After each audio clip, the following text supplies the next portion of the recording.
जोंनि न' खाथिनि हाल जांख्रा नांगोल जांख्रा बे फैदों आरो माइ गायनो। नोंथांमोनाबो नायदो एसे।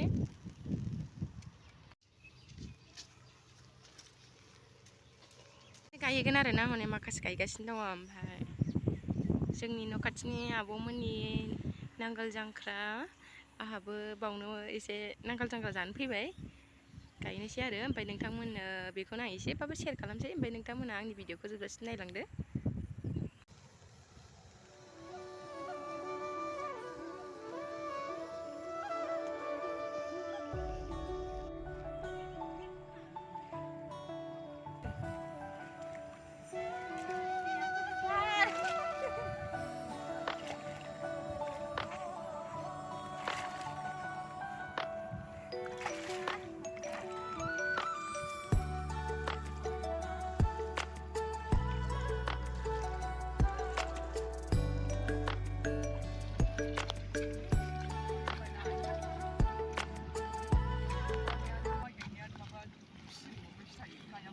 माइ गायनोसै लोगोफोर, माइ गायनायखौ नायदो एसे।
माइ गायबाय दा दसे उनाव हाब्रु फुनलायलायगोन।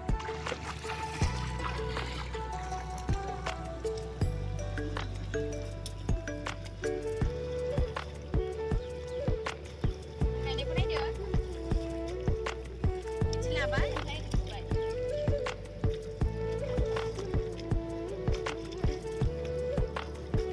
दैयानो गोथौथार ओंखायनो नै खोथियाखौनो बारा नुवा। हादों नोगोरनो दा नागारबाय दसे।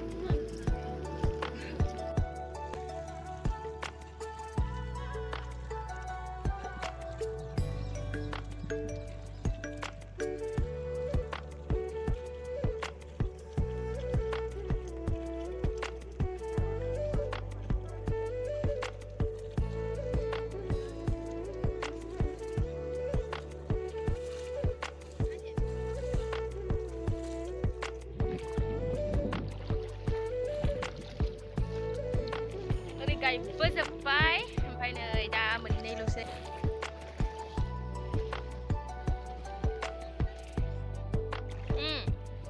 दैयानो गिदिरथार।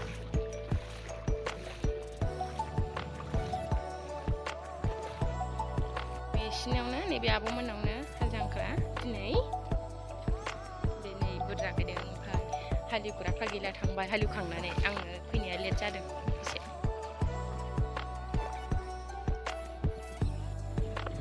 नै लोगोफोर नैबे दब्लायसेल'सै ओमफ्राय बिनिफ्राय जोबबाथाय थांसै। नै दैया नोगोद गिदिर दब्लाय।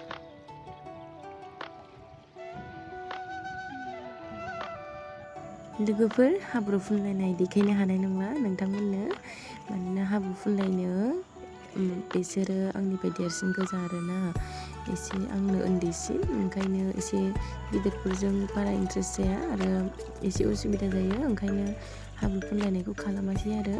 बेनि थाखाय सरि लोगोफोर, आं दहाय बुंफ्लांनायनि थाखाय।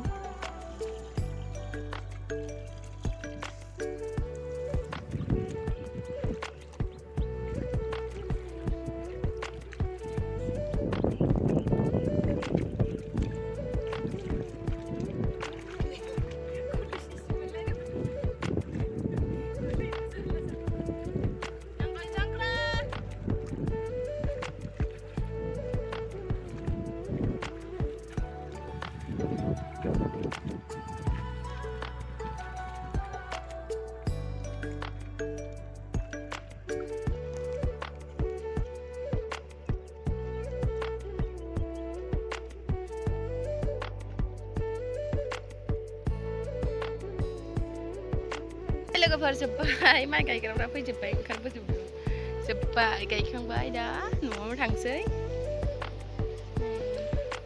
नोगोद गोलाव गायबोदों आरो नै ओरै थांसै लामाया नै दैया सिथ्रि साजोब्बाय गायग्राफोरनो गसंजोब्बाय माने अखा हानानै दैयानो लोमसावजोबनाय थेवब्लाबो खोथिया बासिदों दैयानो गोबाव जांखा खालामबाय आरो दैबाना लोमदोंबाबो दै गिदिरावबाबो गायबाय नैबेखौ जानोसै माइ हायनाय नैबे साना सुना बुजिया साखो बेखौ जानो नागिरदों माइ हानायनि ओरैनो मेथाइ जानो लुगैदों ओमफ्राय दै दं गाइखेर साहा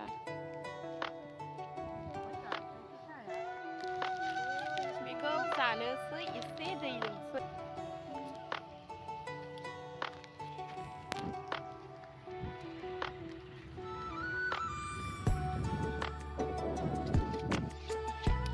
न'आव हांसो खुमब्रा जाहैसै ओमफ्राय बे मा जिनिस मिथिगौना लोगोफोर माइरंनि मा होनो बेखौ जौ गिसि जांख्रानि जौ बिदै ओमफ्राय नैबे मेथाइजों जानोसै लोंसै बयबो लोंदों नै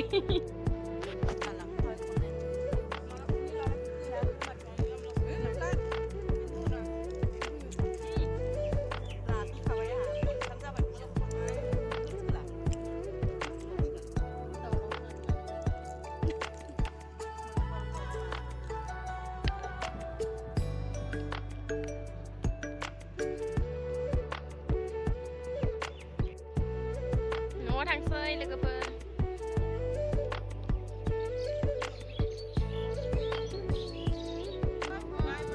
ओमफ्राय अखा हाबाय लोगोफोर ओमफ्राय दा नै थाबायलांनोसै साथा हमनांबाय अखा हानानै साथाया बायनायसै नै बायदों गोलैनानै गोलैनायखौ दिगैयासै आं नोंथांमोननो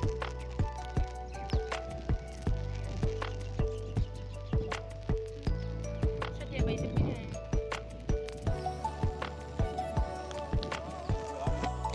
नै लोगोफोर न'आव थांनो ओंखारबोबाय भिडिअखौ आं बावनो फोजोबनोसै लोगोफोर आंनि भिडिअखौ जोबजासिम नायनायनि थाखाय बयनिसिमबो थेंक इउ आरो आंनि चेनेलखौ साबस्क्राइब खालामना होदो आरो भिडिअखौ मोजां मोनदोंबा लाइक कमेन्ट शेयार खालामदो गोजोन्थों।